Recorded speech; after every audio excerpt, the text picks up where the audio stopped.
After I collapsed at work, Dad called me and asked if the $3,500 allowance was enough. What allowance? I said. He went dead silent. Turns out Mom had been sending it to my sister for her modeling career. The hospital fluorescent lights made everything look sickly green. I was staring at the IV drip in my arm when my phone buzzed. Dad's name flashed across the screen, which was weird because he usually only called on Sundays. Hey sweetie, your supervisor just contacted us. Are you okay? His voice had that tight quality it got when he was trying not to panic. I shifted on the uncomfortable bed, the paper crinkling beneath me. Yeah, I'm fine. Just got a little dizzy. They're keeping me for observation, but it's probably just stress and not eating enough. There was a pause. Not eating enough? Honey, isn't the allowance we've been sending sufficient? We can increase it if $3,500 a month isn't covering your expenses. My brain short-circuited. I'm sorry, what? The allowance. The money your mom transfers every month. Is it not enough for groceries and basics? My mouth went dry. Dad, I haven't received any allowance. Not since I graduated college 3 years ago. The silence on the other end stretched so long I thought the call had dropped. When he finally spoke, his voice had changed completely. Stay right there. I'm calling your mother. He hung up before I could respond. I lay there staring at the acoustic ceiling tiles, my mind racing. $3,500 a month. For 3 years. That was $126,000. Money that was supposed to be helping me survive in one of the most expensive cities in America, while I worked 60-hour weeks at a marketing firm that barely paid me enough to cover my shoebox apartment in Queens. The nurse came in to check my vitals. My blood pressure was still low, which is why I'd face planted in the conference room during a presentation to a major client. I'd been living on ramen, dollar pizza, and whatever free food I could scavenge from office events. I'd lost 15 pounds in 6 months and told myself it was just the stress of trying to make it in New York. My phone rang again. Mom this time. Maya, there's been a misunderstanding, she started. Where's my money? I'd never spoken to my mother like that before. Growing up in our suburban Connecticut household, I was the good daughter. The responsible one. The one who got straight A's, went to a state school on scholarship to save the money, and never asked for anything.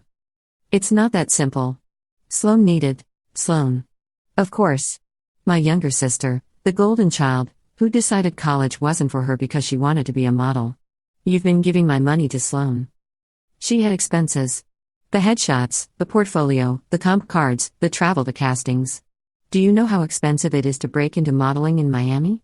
And now she's finally getting somewhere. She booked a swimsuit campaign last month. I started laughing. It hurt my head, which was still pounding, but I couldn't stop. I've been eating expired yogurt from the office fridge. I'm wearing the same 3 work outfits on rotation because I can't afford new clothes. I haven't been to a dentist in 2 years. But Sloan needed headshots. You have a job, Mom said, and I could hear her getting defensive. Sloan was trying to build a career. She needed support. I was building a career too. I am building a career. On $38,000 a year in New York City. Do you have any idea what that's like? You never said you were struggling. Because I didn't want to burden you. Because I was raised to be independent and not ask for handouts. Meanwhile, you were literally sending handouts to Sloan, using money that Dad thought was going to me. There was a long pause. Your father didn't need to know the details of how I allocated our family resources. That's when it clicked. Dad doesn't know, does he? He thinks he's been supporting both his daughters equally. What did you tell him? She didn't answer, which was answer enough. I have to go, I said. I'm being discharged. Maya, don't be dramatic, I hung up. A doctor came in shortly after and told me I was severely malnourished and anemic. She asked if I was food insecure. I had to explain that yes, technically, I was food insecure, but it wasn't for lack of trying. She looked at me with such pity that I wanted to sink through the floor. Dad called back an hour later. I'm driving down to the city. We need to talk in person. Dad, you don't have to. I'm already on the road. He showed up at my apartment 4 hours later. I'd never been so embarrassed in my life. He stood in the doorway of my 400-square-foot studio, taking in the mattress on the floor because I couldn't afford a bed frame, the mini fridge that barely worked, the paint peeling off the walls that my landlord refused to fix. How long have you been living like this? He asked quietly. Since I moved here. I was sitting on my single folding chair, The only piece of furniture besides the mattress. It's fine, Dad. Lots of people start out this way in New York. He walked over to the fridge and opened it. 1 jar of peanut butter. A quarter gallon of milk. Some questionable leftovers from the Chinese place down the street that I'd been stretching across 3 meals. Your mother told me she's been transferring the money to your account every month, he said, still staring into the fridge. She showed me the bank statements. Regular transfers, never missed one. To whose account? He pulled out his phone and showed me. There it was, a joint account in my mother's and Sloane's names. Every month, like clockwork, $3,500 deposited. The account description read Maya Support Fund. I actually had to sit down on the floor. She created a fake account.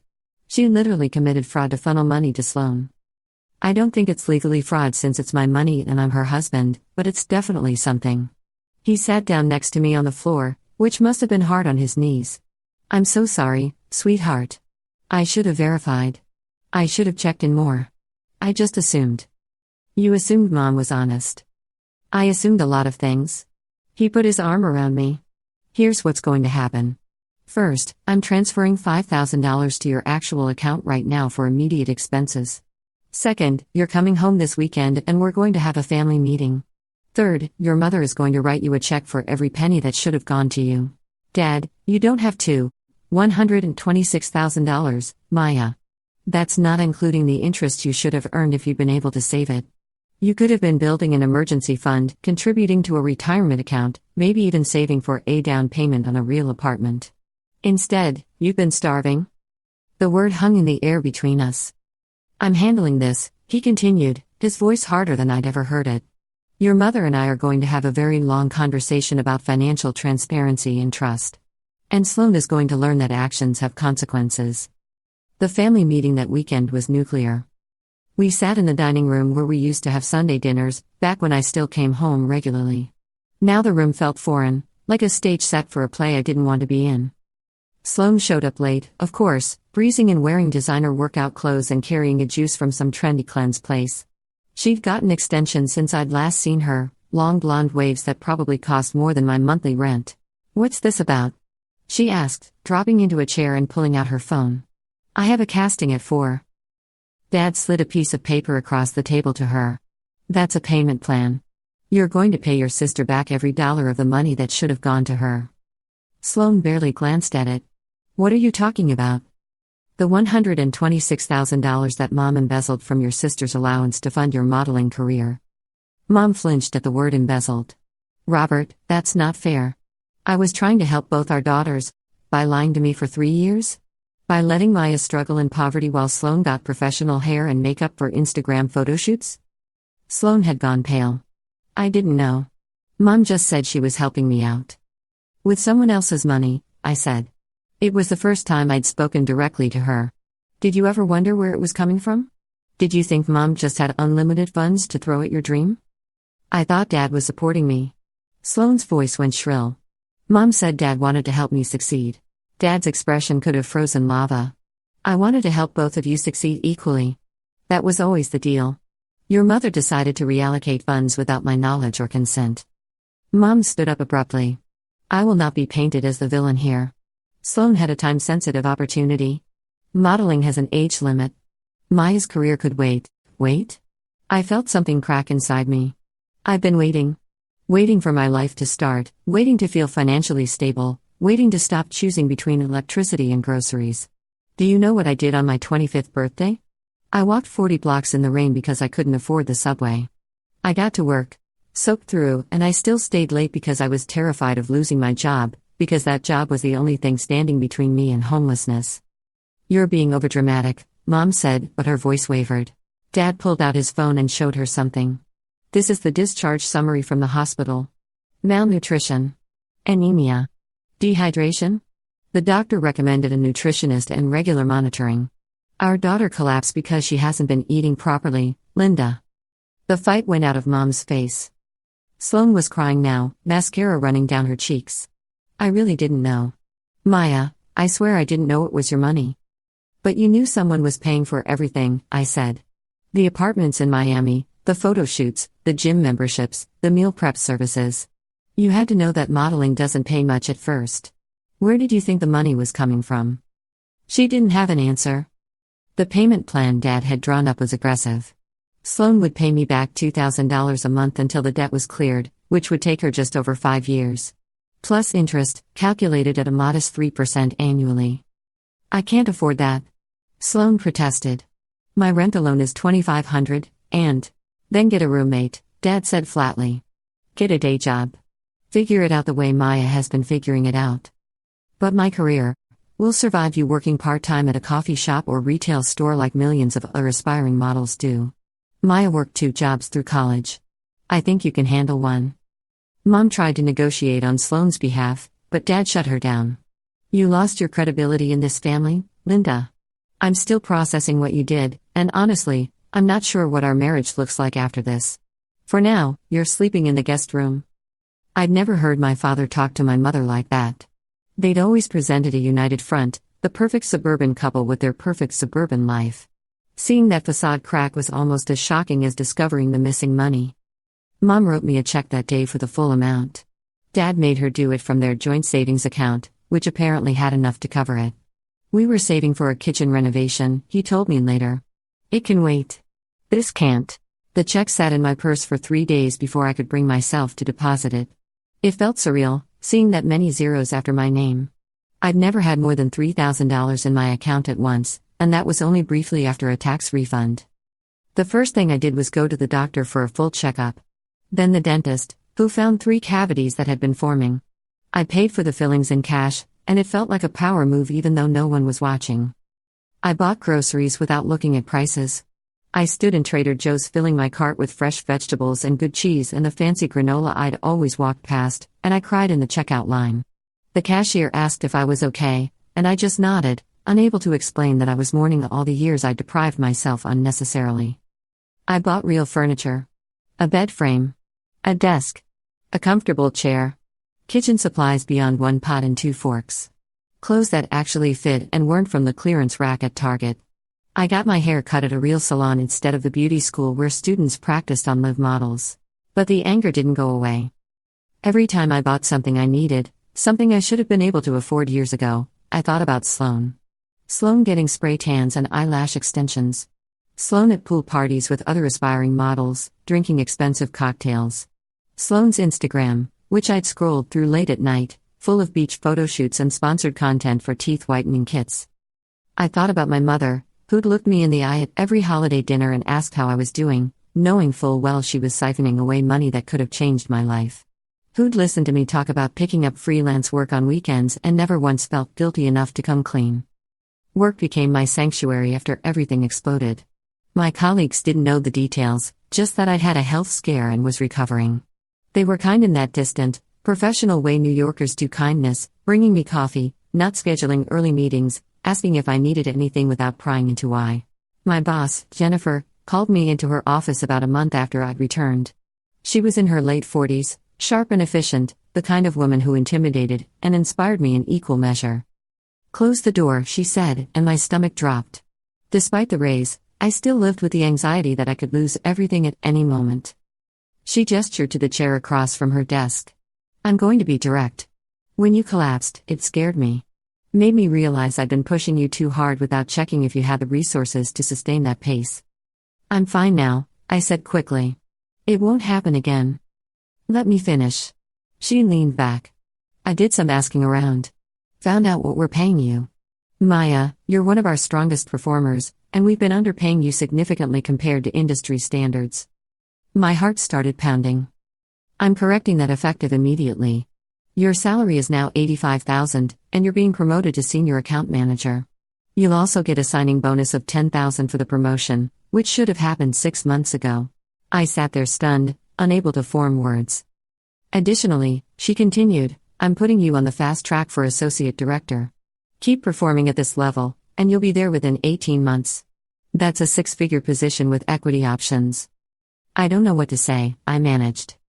Say you'll stop trying to survive on willpower alone. Say you'll take your lunch breaks and use your vacation days. Say you'll treat yourself like the valuable employee you are instead of someone who has to earn the right to exist. Her expression softened. I have a daughter about your age. If she'd been suffering the way you were, I'd want someone to look out for her. I left her office and went to the bathroom to cry. Not sad tears this time, but something else. Relief, maybe. Or the strange feeling of being seen after years of invisibility. The first payment from Sloan was late. Dad called to tell me. She says the casting she booked didn't pay as much as expected, and she needed to cover her rent. So she's already defaulting. I'm handling it. I'll cover this month, but I told her if she's late again, there will be additional consequences. Dad, you can't keep bailing her out. That's how we got here. He sighed heavily. I know. Old habits. I'll do better. But he covered the second month too, when Sloan claimed her agency had delayed payment. And the third month, when she said she'd had to pay for emergency dental work. I confronted him about it. You're letting her off the hook. I'm not. I'm just. She's my daughter too, Maya. I'm trying to balance. There is no balance, Dad. There's accountability or there isn't. She's a 24-year-old adult. If her modeling career isn't supporting her lifestyle, she needs to change her lifestyle. You're right, he admitted. But she's struggling. I was struggling for 3 years while she was living it up in Miami. That's when I realized Dad was never going to enforce the payment plan. He loved us both, and he couldn't stand to see Sloan suffer, even if her suffering was self-inflicted. Even if it was the natural consequence of choices she'd made. So I took matters into my own hands. Sloan's Instagram had about 15,000 followers, not huge by influencer standards, but respectable. She tagged brands constantly, hoping for sponsorships. She posted about her journey as a model, carefully curated shots that made her life look glamorous and aspirational. I spent a week just watching her content. Stories about her morning routine that included a $20 smoothie. Posts from rooftop pools with captions about manifestation and gratitude. Videos of her getting ready for castings, showing off makeup palettes that cost more than my weekly grocery budget used to be. What struck me most was how she'd constructed this narrative of the struggling artist, the girl chasing her dreams against all odds. She posted motivational quotes about perseverance. She talked about the rejection she faced, the hard days, the moments she wanted to give up. But there was no mention of the safety net. No acknowledgement of the monthly deposits that meant she never had to choose between rent and food. No recognition that her struggle was subsidized by someone else's actual suffering. I created a burner account and started commenting on her posts. Nothing aggressive, just questions. How do you afford living in Miami on model pay? Must be nice to have family support. Love that your parents funded your dream while your sister was starving. The first few comments got deleted quickly.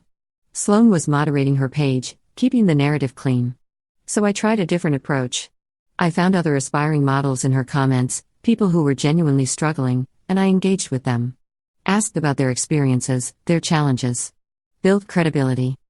Then I started asking the same questions on her posts, but from an account that looked legitimate, that had history and engagement. Harder to dismiss as a troll. Other people started asking questions too. The algorithm picked up on the engagement. Her comments section became a mix of supportive fans and curious skeptics. One girl, another model, commented, "Girl, I'm eating rice and beans for every meal and taking the bus 2 hours to castings. Drop the secret to affording that lifestyle." Someone else, "The cognitive dissonance of posting about your struggle from a luxury apartment is something." I watched it unfold with a satisfaction that probably made me a terrible person. But I'd spent 3 years being the good person, the one who suffered silently, and where had it gotten me? Then someone who knew both of us from high school connected the dots. Wait, isn't your sister Maya working like 80 hours a week in NYC? Didn't she pass out from not eating? But your parents are funding your modeling? The post got traction. Screenshot spread. Someone created a TikTok about it, one of those storytime videos where they narrate drama. It got 200,000 views. I should have felt guilty. Instead, I felt vindicated. My phone rang at 2 a.m. Sloan, hysterical and screaming. "What did you do? What the hell did you do?"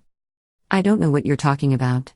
I was in my new bed, in my new apartment, surrounded by furniture I'd bought with money that should have been mine all along." The comments. The TikToks. Someone leaked our whole family situation and now everyone thinks I'm a spoiled brat who stole from my sister. Did you? That's not, I didn't know. You know I didn't know. I know you chose not to ask questions because ignorance was convenient. People are sending me death threats, Maya. They're calling me a parasite. They're messaging the brands I work with, trying to get me fired. My agency called and said they're reassessing our relationship. Do you understand what you've done? I didn't do anything. I didn't tell anyone anything. But here's a thought, maybe if you'd spent the last few months actually paying me back instead of making excuses, you'd have something to show people. Proof that you're making it right. I was going to pay. I just needed time to. You needed time to keep living the same lifestyle while pretending to be accountable. You wanted the appearance of making amends without the actual sacrifice. She was crying now, those desperate hiccuping sobs. Please. Please just post something. Tell people it's not as bad as it sounds. Tell them we're working it out as a family. Are we? Because Dad's been making your payments for you. The line went quiet except for her ragged breathing. You didn't know I knew that, did you? I continued. He told me he was holding you accountable, but he couldn't stand to see you struggle. So he's been covering for you, just like Mom did. And you've been letting him. What do you want from me? Her voice was small now, defeated. I want you to get a real job. I want you to move somewhere you can actually afford. I want you to understand what it's like to check your bank account before buying coffee, to meal prep rice and beans for a week, to lie awake at night doing math about whether you can afford to turn on the heat. I want you to live the way I lived. You want me to suffer. I want you to grow up. I hung up before she could respond. The fallout was immediate and brutal. Sloane's Instagram comments became a war zone. Some people defended her, saying everyone made mistakes, that she was just a kid who'd been misled by her mother. Others were merciless, digging up old posts and pointing out every luxury she'd taken for granted. One user created a comparison post, screenshots of Sloane's designer clothes and expensive brunches next to a calculation of what I'd been living on. While she was paying $40 for avocado toast, her sister was eating expired food from the office fridge. While she was getting $200 hair treatments, her sister was fainting from malnutrition. Make it make sense. It went viral. Really viral. Millions of views, thousands of shares, news outlets picking it up as a story about privilege and family betrayal. A local news station in Connecticut somehow found out about the hospital incident and ran a piece, "Local Woman Collapses from Malnutrition While Sister Lives Lavishly on Stolen Allowance." They interviewed people from my high school, former teachers who remembered me as hardworking and responsible, remembered Sloane as the pretty one who always got what she wanted. Mom called me, furious. Are you happy now? Are you satisfied? Your sister's life is falling apart. Like mine did? This is different. She's getting attacked by strangers on the internet. People are threatening her. And I was starving. Literally starving. But that was fine because it was happening quietly? I raised you better than this vindictive cruelty. I laughed, sharp and bitter. You raised me to be a doormat. To smile and accept whatever scraps I was given. To never make waves or demand better. Well, I'm done with that version of myself. She's your sister. And I was your daughter. Did that matter when you were stealing from me? She didn't have an answer for that.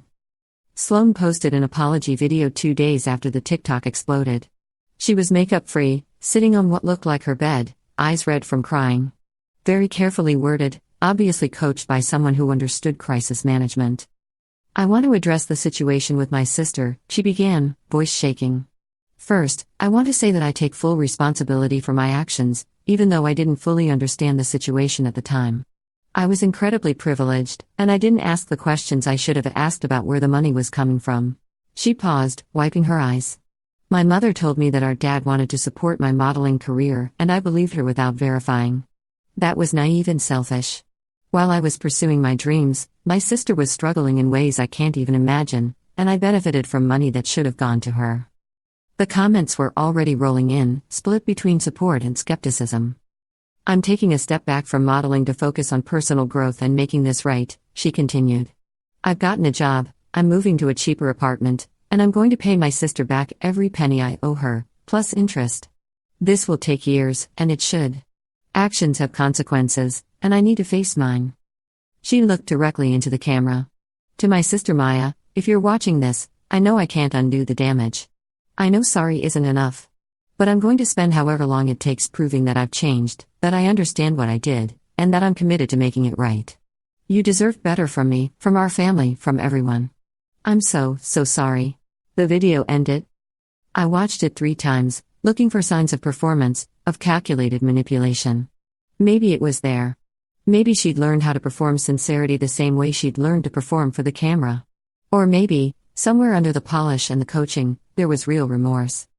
I still didn't comment. But I did notice when she posted a photo 2 weeks later, wearing a uniform from a high-end boutique in Miami's design district. The caption, Day 1. Building something real this time. The comments were more supportive now. People loved a redemption arc. I put my phone away and went back to work. She got a job at a high-end boutique in Miami, selling clothes to the kind of women she'd been trying to become. The irony wasn't lost on me. She moved into a cheaper apartment with 2 roommates. Her Instagram posts became less frequent, less polished. The first payment that actually came from her account, not Dad's, arrived 4 months after the original agreement. It was only $1,500, not the agreed-upon $2,000, but it was something. I didn't thank her. I just sent a receipt and a running total of what she still owed. Mom tried to rebuild our relationship through emails. Long, rambling messages about how she'd made a mistake, how she'd been trying to help both of us in different ways, how she hoped I could forgive her someday. I read them but didn't respond. What was there to say? Sorry didn't pay my rent for 3 years. Sorry didn't give me back the nutrients my body had been missing. Sorry didn't undo the shame of using the food pantry or the anxiety of checking my bank account before every purchase. Dad and Mom separated 6 months after everything came out. He moved into a condo closer to the city, and we started having dinner together once a month. Just the 2 of us, no performance, no pretense. The divorce proceedings were quiet but brutal. Dad's lawyer had advised him to document everything, the fake account, the transfers, the lies. In Connecticut, financial infidelity was grounds for a fault-based divorce, which meant Mom could lose a significant portion of the marital assets. I don't want to destroy her, Dad told me over dinner at a small Italian place near his new condo. But I can't pretend this didn't happen. The trust is gone. You could have done this quietly, I said. Separated without anyone knowing why. He shook his head. Your mother needs to face consequences. If I just let it slide, if I protect her from the fallout, she'll never actually change. She'll just get better at hiding things. It was strange, seeing this side of my father. Growing up, he'd been the peacekeeper, the one who smoothed over conflicts and found compromises. Now he was drawing hard lines, making difficult choices, choosing accountability over comfort. How are you doing with all this? I asked. Really? He set down his fork, considering. I'm angry. I'm hurt. I feel like I didn't know the woman I was married to for 30 years. But I also feel like I failed you by not paying closer attention, by trusting blindly instead of verifying. You're not responsible for Mom's choices, maybe not. But I'm responsible for mine. I chose to believe the best of her without evidence. I chose not to check in with you more carefully, not to visit your apartment, not to notice the warning signs. He looked at me with such pain. You lost weight, Maya. Significant weight. Your clothes hung off you the last few times we saw each other, and I told myself you were just busy with work. I didn't want to pry, didn't want to be the overbearing parent. And that choice, that decision to give you space, it nearly killed you. Dad, let me finish. I'm proud of you for surviving this. For building a life despite everything working against you. But I'm also sorry that you had to be that strong, that resilient. You should have been able to rely on your family. You should have been able to fail safely, knowing we'd catch you. Instead, we pushed you off a cliff and expected you to fly. I'd never heard him talk like this. Growing up, emotions were managed, contained, expressed through actions rather than words. This raw honesty was new territory for both of us. I'm okay now, I said, because I didn't know what else to say. Are you? Or have you just gotten good at pretending? The question hit harder than I expected. Because he was right. I built this new life, this stable life, but I still checked my bank account compulsively. Still felt guilty buying anything non-essential. Still woke up sometimes in the middle of the night, heart racing, convinced it was all going to disappear. I'm in therapy, I admit it. Trying to work through it. Good. That's good. He reached across the table and squeezed my hand. I should have noticed sooner. I'm sorry I didn't. The divorce was finalized 8 months later. Mom got the house but had to refinance to buy out Dad's share. He got most of the liquid assets, which seemed fair given that she'd misappropriated a significant amount. She'd also had to pay his legal fees, which her lawyer had fought viciously against. I didn't attend the final hearing. Neither did Sloane, though she was still in contact with both parents, trying to maintain relationships with everyone. I didn't begrudge her that.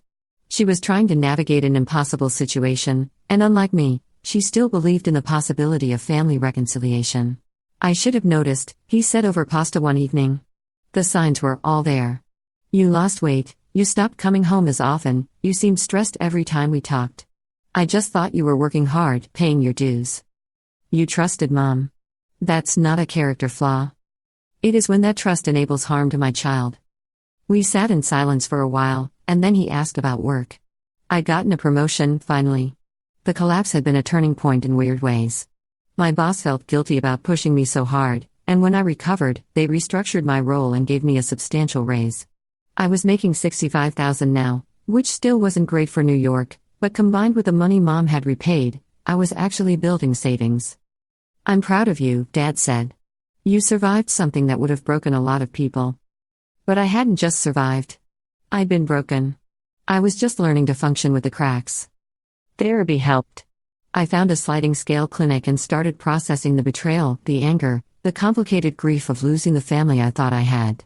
My therapist asked if I wanted to work toward forgiveness. "Maybe someday," I told her. "But not today." Sloan sent me a Christmas card the first year after everything happened. It had a generic winter scene on the front and a handwritten note inside. "I know I can't undo what happened, but I'm trying to be better. I hope you can see that." I put it in a drawer and didn't respond. The second year, she sent another card with a longer note. She'd been promoted to assistant manager at the boutique. She'd started taking business classes at community college. She was thinking about opening her own store someday, something sustainable and ethical. She included a check for $3,000, extra beyond her regular payments. I deposited the check but still didn't respond. The third year, she showed up at my apartment. I almost didn't let her in. She stood in the hallway looking nervous, holding a coffee carrier with 2 drinks. "I should have called," she said. "But I was afraid you'd say no." "I would have." "Yeah." She shifted her weight. "I'm in the city for a trade show. Fashion Week stuff. I thought maybe we could talk." I considered slamming the door. It would have been satisfying, final. But I was curious about who she'd become, this version of my sister who worked retail and went to community college instead of chasing photo shoots and runway dreams. "You have 10 minutes, I said, stepping aside. We sat on my couch, the nice one I'd bought with my reclaimed money, and drank our coffees in awkward silence. "Your place is really nice," she finally said. "Thanks. I can afford furniture now." She winced. "I deserve that." "You deserve worse than that, but I'm working on not being petty." "Are you?" Because the Instagram thing was pretty petty. I'd wondered if she knew. "Did you have proof it was me?" "No. But who else would it be?" She set down her coffee. "Look, I'm not here to relitigate everything. I know I screwed up. I know I was selfish and willfully ignorant and I benefited from Mom's lies. I know all of that. Then why are you here?" "Because you're my sister. And I miss you." Something twisted in my chest, painful and sharp. "You miss the sister who didn't know you'd stolen from her. That person doesn't exist anymore." "I know." Her voice cracked. "But maybe we could figure out who we are now. Without Mom in the middle, without Dad trying to keep the peace, without all the history. Just us." I wanted to say no. Wanted to stay angry, stay justified in my rage. Anger was clean. Anger didn't require vulnerability. But I was tired. 3 years of being angry was exhausting. "I don't forgive you," I said clearly. "I might never forgive you. But I'm willing to see if we can exist in the same room without me wanting to set you on fire." A laugh bubbled out of her, surprised and slightly hysterical. "That's fair. That's more than fair." We met for coffee the next month. And the month after that. The conversations were stilted at first, carefully avoiding anything deeper than surface-level updates. But gradually, we found a rhythm. She told me about the boutique, how she discovered she actually liked the business side of fashion more than modeling. How she was learning about inventory management and customer relations and profit margins. How she'd realized that the modeling world had been making her miserable anyway, constantly judging her body, pitting her against other women, reducing her to a collection of measurements. I told her about my work, the clients I was landing, the campaigns I was proud of. About my apartment and my life and the version of myself I was building from scratch. We didn't talk about Mom much. She was still in the house in Connecticut, still married to Dad technically though they lived separately. She'd started therapy too, apparently. Sloane had lunch with her occasionally. I didn't. She asks about you, Sloane said once. She can keep asking. 4 years after the collapse, Sloane made her final payment. The account showed zero balance owed, plus interest. She'd actually paid ahead on some months, doubling up when she got bonuses or tax refunds.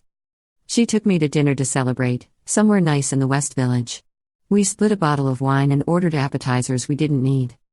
I know this doesn't make us even, she said, raising her glass. Money can't buy back the years or the trust or the relationship we had. But it's done. I did what I said I would do. I clinked my glass against hers. You did. So where do we go from here? I'd been thinking about that question for months. The anger had faded to something softer, more like sadness. Sadness for the sisters we'd been, before money and lies and betrayal had complicated everything. Sadness for the family that had imploded. But also hope, fragile and tentative, that maybe we could build something new. I don't know, I admitted. But I'm willing to find out. It wasn't forgiveness, not exactly. It was something more complicated, more honest. An acknowledgement that people were flawed and families were messy, and sometimes the best you could do was show up and try. We finished dinner and walked along the High Line, talking about everything and nothing. Sloane showed me pictures of the store she was planning to open, sketches and business plans and spreadsheets. I told her about the promotion I was up for, how I was finally feeling stable, secure, like I'd built a life I could be proud of. I'm sorry I wasn't there for the hard part, she said as we watched the sunset paint the Hudson River gold. You were the hard part. I know. She turned to look at me. But I'm here now. If you'll let me be. I thought about the girl who'd collapsed in a conference room, malnourished and desperate. The girl who'd eaten expired yogurt and walked through rain to save subway fare. The girl who'd lost everything she thought she knew about her family. She was still part of me, that girl. Her scars were my scars. But I was more than her now. Stronger, harder, more careful with my trust. And maybe, just maybe, there was room in this harder version of myself for a sister who'd finally learned what it meant to show up. We'll see, I said. It wasn't a yes, but it wasn't a no either. It was a beginning, which was more than I'd thought possible. We walked back toward the subway in comfortable silence, two sisters with a complicated history and an uncertain future, figuring it out one step at a time. And for now, that was enough.